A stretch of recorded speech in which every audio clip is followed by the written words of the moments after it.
अ, पतसंस्था आहे तिच्या विरोधात एक व्यक्ती उपोषणाला बसला होता.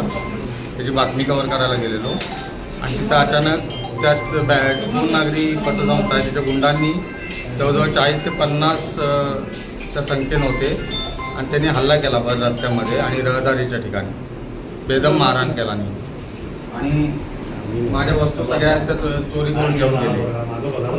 मोबाईल वगैरे सगळं, पॉकेट वगैरे सगळं ते चोरी करून घेऊन गेले. चिपळूण पोलीस स्टेशनमध्ये काल महाराष्ट्र प्रसार माध्यम व्यक्ती आणि प्रसार माध्यम संस्था हिंसा आणि मालमत्तेचे नुकसान प्रतिबंधक कायद्यानुसार चिपळूण पोलीस स्टेशन येथे काल गुन्हा दाखल करण्यात आलेला आहे. रत्नागिरी पोलिसांचं प्रथम कर्तव्य आहे की नागरिकांचे रक्षण करण्यास आम्ही बांधील आहोत आणि त्याच्यानुसारच आम्ही जे इथले रिपोर्टर बंधू आणि भगिनी आहेत त्यांच्या संरक्षणासाठी आम्ही नेहमी सज्ज असू.